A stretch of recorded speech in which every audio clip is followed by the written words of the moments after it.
So like guys, time waste ಮಾಡಲಾರ್ದೆ ಇವತ್ತಿನ scholarship ಬಗ್ಗೆ ಹೇಳ್ತೀನಿ. ಸೊ ಇವತ್ತಿನ ಸ್ಕಾಲರ್ಶಿಪ್ ಬಂದ್ಬಿಟ್ಟು ಶಾಮನೂರ್ ಶಿವಶಂಕರಪ್ಪ ಸ್ಕಾಲರ್ಶಿಪ್ ಅಂದ್ಬಿಟ್ಟು. ಸೊ ಇದು ಇವರು ಪ್ರತಿ ವರ್ಷ ಸ್ಕಾಲರ್ಶಿಪ್ ನೀಡ್ತಾರೆ. ಸೊ ಎಲ್ಲ ಕೋರ್ಸ್ಗಳಿಗೆ 10th to up to PhD ವರೆಗೆ ಇವರು ಸ್ಕಾಲರ್ಶಿಪ್ ನೀಡ್ತಾರೆ. ಸೊ ಇದನ್ನು ಸದುಪಯೋಗ ಮಾಡ್ಕೊಳ್ಳಿ. ಇದು ಎಲ್ರಿಗೂ ಬರುತ್ತಾ ಅಂತ ಕೇಳಿದರೆ ಹೌದು, ಎಲ್ರಿಗೂ ಬರುತ್ತೆ. ಸೊ ಅಂದರೆ ಅದರದ್ದೇ ಆದ ಎಲಿಜಿಬಿಲಿಟಿ ಕ್ರೈಟೇರಿಯಾ ಐತಿ. ಈ ಸ್ಕಾಲರ್ಶಿಪ್ಪು ಭಾಳ ಜನಕ್ಕೆ ಹೆಲ್ಪ್ ಆಗಿದೆ. ಇದ್ರ ಅಮೌಂಟ್ ಬಂದ್ಬಿಟ್ಟು 20,000 ಮೇಲ್ಗಡೆ ಬರುತ್ತೆ. ಅವ್ರದ್ದು ಇನ್ಕಮ್ ಮೇಲೆ ಡಿಪೆಂಡ್ ಆಗುತ್ತೆ. ಸೊ ಇದೊಂದು ಒಳ್ಳೆ ಸ್ಕಾಲರ್ಶಿಪ್ ಆಗಿದೆ.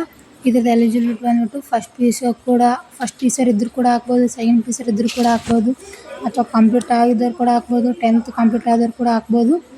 ಸೊ ಇದೊಂದು ಒಳ್ಳೆ ಆಪರ್ಚುನಿಟಿ, ಎಲ್ಲರೂ ಉಪಯೋಗಿಸ್ಕೊಳ್ಳಿ. ಆ್ಯಂಡ್ ನೆಕ್ಸ್ಟ್ ಬಂದ್ಬಿಟ್ಟು ಇದ್ರ ಬಗ್ಗೆ ಎಲ್ಲ ಹೇಳ್ತೀನಿ ಈಗ. ಸೊ ಇದೆಲ್ಲ ಕ್ರಿಯೇಟ್ ನ್ಯೂ ಲಾಗಿನ್ ಅಂತಿದೆಲ್ಲ ಸ್ಟೆಪ್ 1 ಪ್ರೊಸೀಜರ್ ಇರುತ್ತೆ. ಅದನ್ನೆಲ್ಲ read all the instruction careful. So ನಿಮಗೆಲ್ಲ ಗೊತ್ತಿದೆ, ಅದನ್ನೆಲ್ಲ ಇನ್ಸ್ಟ್ರಕ್ಷನ್ಸ್ ಕೇರ್ಫುಲ್ಲಾಗಿ ಓದ್ಕೇಸಿ application ಹಾಕೋದಿರುತ್ತೆ.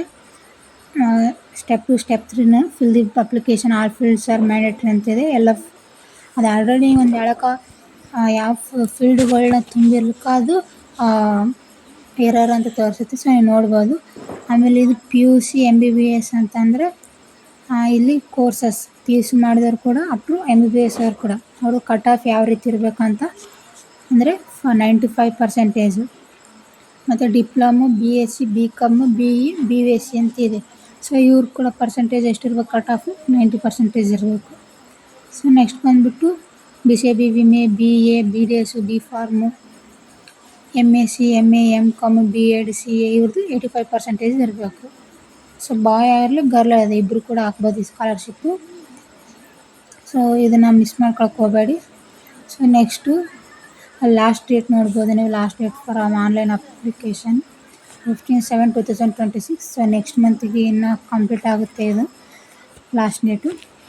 If application do not ಅಲ್ಲಿ ಮಾರ್ಕ್ ಮಾಡ್ತಿದ್ದೀನಿ ನೋಡಿ. ಅದು last date for applying online scholarship. If application do not necessary documents will lead to the rejection. Not upload necessary documents ಅಂದರೆ ಅಗತ್ಯರೋ ಡಾಕ್ಯುಮೆಂಟ್ಸ್ನ ಹಾಕ್ಲಿಕ್ಕಾದ್ರೂ ರಿಜೆಕ್ಷನ್ ಆಗುತ್ತಾ. ಆಮೇಲೆ ಅದು ಕ್ಲಿಯರ್ ಇರ್ಲಿಕ್ಕೂ ಸಹ ರಿಜೆಕ್ಷನ್ ಆಗುತ್ತಾ. ಸೊ ಇದನ್ನು ಕೇರ್ಫುಲ್ಲಾಗಿ ಹಾಕ್ಬೇಕು. ಅಪ್ಲಿಕೇಶನ್ ಹಾಕಲ್ಕ ರಿಜೆಕ್ಷನ್ ಆಗೋ ಭಾಳ ಚಾನ್ಸಸ್ ಇರುತ್ತೆ. ಸೊ ನೀವು ಡಾಕ್ಯುಮೆಂಟ್ಸ್ಗಳ್ನ ಕ್ಲಿಯರಾಗಿ ಹಾಕಿ, ಮತ್ತು ವಿಸಿಬಲ್ ಇರಲಿ, ಎಲ್ಲ ಕ್ಲಿಯರ್ ಇರಲಿ. ಅದು ಡಾಕ್ಯುಮೆಂಟ್ಸ್ ಸ್ಕ್ಯಾನರಾಗಿ ಸ್ಕ್ಯಾನ್ ಮಾಡಿ ಹಾಕಿ. ಅದು JPG ಫಾರ್ಮೆಟೇ ಇರಬೇಕು. ಸೊ ನೆಕ್ಸ್ಟ್ ಬಂದುಬಿಟ್ಟು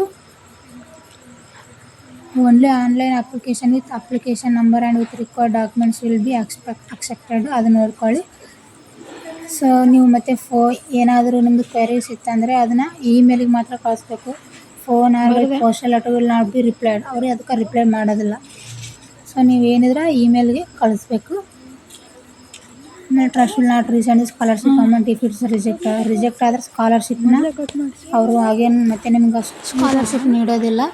ಸೊ ನೀವು ಚೆನ್ನಾಗಿ ನೋಡ್ಕೊಂಡು ಸ್ಕಾಲರ್ಶಿಪ್ ಹಾಕ್ಬೇಕಾಗುತ್ತೆ. ಏನೇ ಕ್ವರೀಸ್ ಇದ್ದರೂ ಆ ಮೇಲ್ಗೆ ಹೇಳಿನಲ್ಲ, ಆ ಮೇಲ್ಗೆ ಸೆಂಡ್ ಮಾಡಿ, ಇಮೇಲ್ ಸೆಂಡ್ ಮಾಡಿ ನಿಮ್ದು ಏನೋ ಕ್ವರೀಸ್ ಇದ್ದರೆ. ಆಮೇಲೆ applicant can check the selection of students list in this website. ಇದೇ ವೆಬ್ಸೈಟಾಗಿ ನಿಮ್ಮದು ಅಪ್ಲಿಕೇಶನ್ ಅಪ್ರೂವ್ಡ್ ಆಗಿದೆ ಇಲ್ಲ ಅಂತ ಚೆಕ್ ಮಾಡ್ಕೋಬೋದು. ಆಮೇಲೆ ನೆಕ್ಸ್ಟ್ ಬಂದುಬಿಟ್ಟು ಡಿಸೆಂಬರ್ ಆಫ್ ಸ್ಕಾಲರ್ಶಿಪ್ಪು ಅದು ಡೈರೆಕ್ಟ್ ನಿಮ್ಮ ಬ್ಯಾಂಕ್ ಅಕೌಂಟ್ಗೆ ಬರುತ್ತೆ. ನಿಮ್ಮ ಯಾವ ಅಕೌಂಟ್ ನಂಬರ್ ಕೊಟ್ಟಿರ್ತೀರ ಬ್ಯಾಂಕ್ ಅಕೌಂಟ್ ನಂಬರನ್ನು ಕ್ಲಿಯರಾಗಿ ಕೊಟ್ಟರೆ ಅದು ಮ್ಯಾಂಡೇಟ್ರಿ ಆಗುತ್ತೆ. ಆಮೇಲೆ information trust by institution to provide intimation to trust by email. ಅಂದರೆ ಇದು ಕಾಲೇಜವ್ರಿಗೆ ಸಂಬಂಧಪಟ್ಟಂತೆ ಒಂದು ಹೇಳಕ್ಕೆ ನೀವು ಡ್ರಾಪ್ ಔಟ್ ಆಗಿದರೆ ಅದ್ರ ಬಗ್ಗೆ ಟ್ರಸ್ಟ್ ಅವರಿಗೆ, ಅಂದರೆ ಶಾಮನೂರ್ ಶಿವಶಂಕರಪ್ಪ ಟ್ರಸ್ಟ್ ಅವರಿಗೆ ತಿಳಿಸ್ಬೇಕಾಗುತ್ತೆ. So online application should be completed, filled and submitted online through necessary documents. ಗೊತ್ತಿದೆ ಇವರ application evaluated and appointed marks based. ಇದನ್ನು ಗೊತ್ತಿರೋದು, ಯಾವಾಗಲೂ ಮಾರ್ಕ್ಸ್ ಬೇಸ್ಡ್ ಮತ್ತು ಮೆರಿಟ್ ಮೇಲೆ ಅಪಾಯಿಂಟ್ಮೆಂಟ್ ಆಗುತ್ತೆ. ಸೊ ಅಪ್ಲಿಕೇಶನ್ ಸಬ್ಮಿಟ್ ಮಾಡೋದು. ಆಮೇಲೆ ಯಾರು ಎಕನಾಮಿಕಲ್ ವೀಕರ್ ಇರುತ್ತೆ ಅವ್ರದ್ದು ಪ್ರೀವಿಯಸ್ ಇಯರ್ ಮಾರ್ಕ್ಸ್ ಮೇಲೆ ಡಿಪೆಂಡ್ ಆಗುತ್ತೆ, ಹಂಗೆ ಅವ್ರು ಎಷ್ಟು ಸ್ಕೋರ್ ಮಾಡಿರ್ತಾರೆ ಅಂದು. ಸೊ ನಿಮ್ಮದು ರಿಸಲ್ಟ್ ಬಂದುಬಿಟ್ಟು ವೆಬ್ಸೈಟಾಗೆ ಅನೌನ್ಸ್ ಮಾಡ್ತಾರೆ. ಆಮೇಲೆ ಡೈರೆಕ್ಟ್ ಅಮೌಂಟ್ ಬರೋದು ನೀವು ಯಾವುದು ಡಾಕ್ಯುಮೆಂಟ್ಸ್ ಕೊಟ್ಟಿರ್ತೀರಿ ನೋಡಿ ಸ್ಕಾಲರ್ಶಿಪ್ಗೆ, ಬ್ಯಾಂಕ್ ಅಕೌಂಟಿಂದು, ಸೊ ಅದಕ್ಕೆ ಬರುತ್ತೆ. ಸೊ ಇಷ್ಟೇ ಫ್ರೆಂಡ್ಸ್ ಇದು ಈ ಸ್ಕಾಲರ್ಶಿಪ್ ಬಗ್ಗೆ. ನೀವೆಲ್ಲ ಕೋರ್ಸ್ ಮತ್ತು ಅದರದ್ದು ಕಟ್ ಆಫ್ ನೋಡ್ಕೊಂಡಿರೋ ಅಂದ್ಕೊತೀನಿ. ಸೊ ಇದು ನಿಮಗೆ ಹೆಲ್ಪ್ ಆಗಿದ್ದರೆ ನಿಮ್ಮ ಫ್ರೆಂಡ್ಸಿಗೂ ಶೇರ್ ಮಾಡಿ. ಹಾಗೆ ಇದು ಯಾವ ರೀತಿ ಹಾಕಬೇಕು ಅಂತ ನಿಮ್ಗೆ ಡೌಟ್ ಇದ್ದರೆ ನನಗೆ ಕಾಮೆಂಟ್ ಮಾಡಿ, ಮತ್ತು ನಾನು ಇನ್ನೊಂದು ವೀಡಿಯೋ ಮಾಡಿ ಹಾಕ್ತೀನಿ. ಸೊ ಕ್ಲಿಯರ್ ಟು ಲಾಗಿನ್ ಅಂತಿದೆಯಲ್ಲ, ಅಲ್ಲಿ ಕ್ಲಿಕ್ ಮಾಡಿ ಅಪ್ಲಿಕೇಶನ್ ಸಬ್ಮಿಟ್ ಮಾಡೋದಿರುತ್ತೆ. So finally thank you friends.